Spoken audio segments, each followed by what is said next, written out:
La Jornada Zacatecas TV, un espacio de libertad.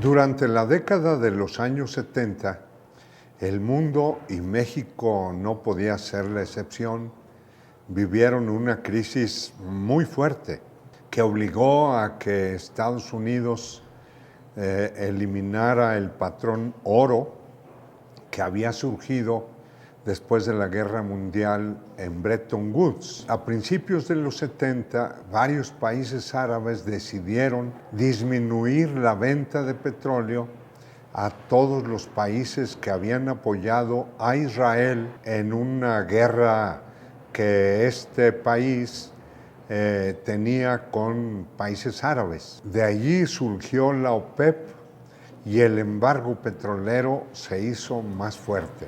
Los países desarrollados consumían ya mucho petróleo y de repente escaseó y subió mucho de precio, lo que condujo a mayores problemas en ese mundo desarrollado hasta que tomaron medidas drásticas para disminuir ese consumo y disminuir o bajar drásticamente los precios. Esto viene a cuento porque José López Portillo, que empezó a gobernar México el 76, recibió noticias de su director de Pemex de que habían encontrado un gran yacimiento allá en Campeche que llamaron Cantarell, que resultó uno de los yacimientos más ricos del mundo entero. Con ello, Pemex hacía cuentas de que con los precios altos, producto del embargo petrolero,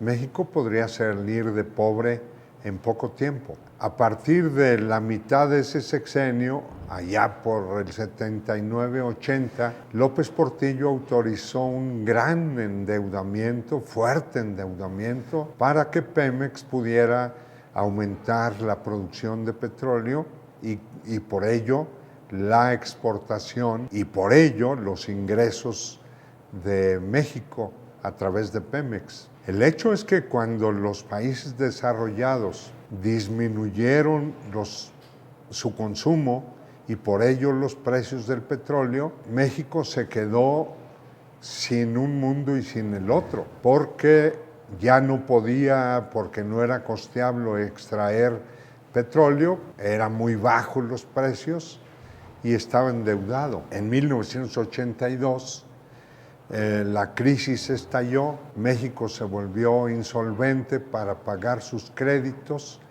y la crisis se desató. Una manifestación de esa crisis fueron las devaluaciones de nuestra moneda, del peso, que se había mantenido estable por más de 15 años. El peso valió durante mucho tiempo en dólares, se compraba $1 por 12.50 pesos. El hecho es que la moneda se empezó a devaluar una y otra vez, arribaron los neoliberales al poder y eso les dio el pretexto adecuado para imponer sus dogmas. Uno fue las privatizaciones a rajatabla y a matacaballo, rápido y sin contemplaciones, aprovechándose para ello muchos empresarios corruptos que se apoderaron del patrimonio de la nación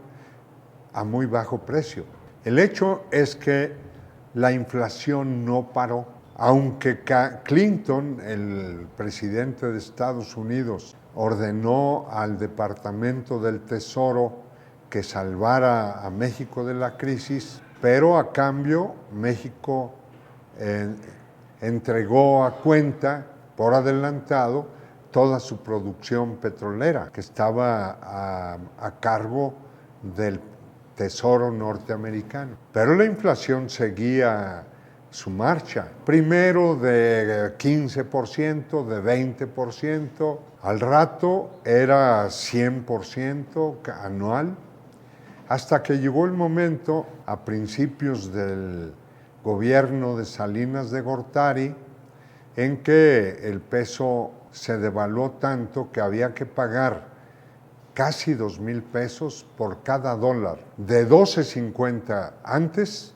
ahora eran 2,000 pesos. A fines del gobierno de Zedillo ya eran 4,000 pesos. Por eso, aquellos gobiernos tomaron la decisión de crear el nuevo peso. Un nuevo peso equivalía a 1,000 de los pesos que en ese tiempo corrían. Ahora, en lugar de pagar 9,000 pesos por dólar, se podían pagar 9 pesos nuevos por dólar. Así, en la nueva época volvimos a ver pesos que valían 10 por un dólar, 12 por un dólar, pero la inflación seguía. Cuando Zedillo terminó su gobierno, él entregó cuentas de 9 nuevos pesos por dólar y, a fin de cuentas, al terminar Peña, llegó a 20 pesos nuevos, claro, por dólar, lo que serían los 20,000 del pasado. En los últimos 30 años, entonces, la inflación nunca disminuyó, siguió subiendo, y por eso, cuando López Obrador se volvió candidato en el 2006, con grandes posibilidades de ganar, la derecha empezó a decir que con López Obrador iba a regresar la inflación desbocada. Decían que iban a volver los tiempos en los que la gente no iba a poder pagar sus deudas, iban a perder sus casas, sus negocios, su patrimonio.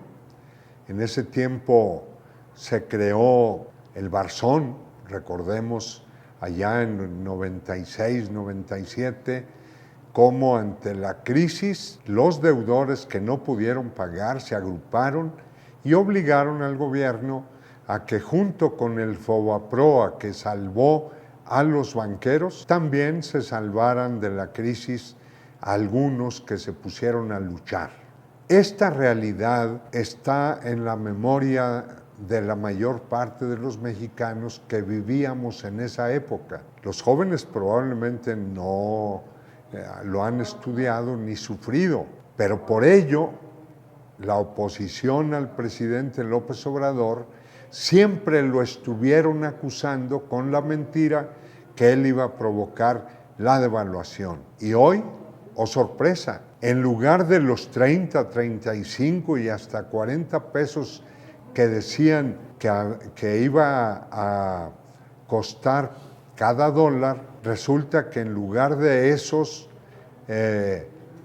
pesos ahora se pagan 18. Por primera vez en 30 años, un gobierno hace que el peso, en lugar de devaluarse, se revalúe, y con ello el poder de compra de la mayoría de los mexicanos. Pero también es muy importante que sepamos, durante esos 30 años, el salario de los mexicanos, de los trabajadores mexicanos, perdieron 70% de su poder adquisitivo. Nosotros, como profesores universitarios, llegamos a ganar el equivalente a $3,000 por mes, allá a fines de los 70, principios de los 80. Hoy ganan cerca de $1,000 por mes, perdieron 2/3.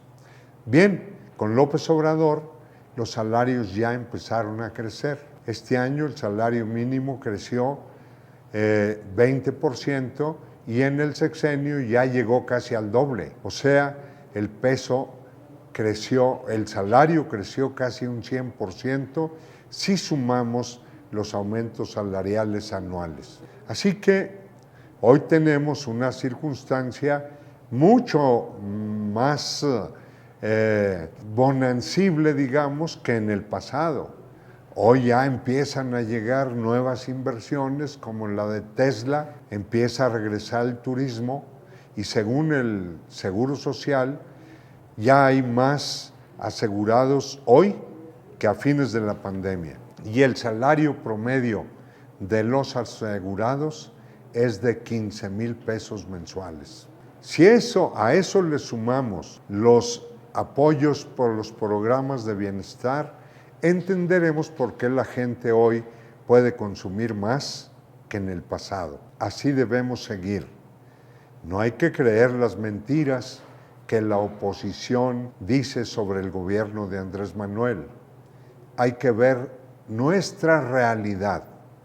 ¿Cuánto tenemos hoy de ingresos en nuestras familias y cómo podemos ir avanzando?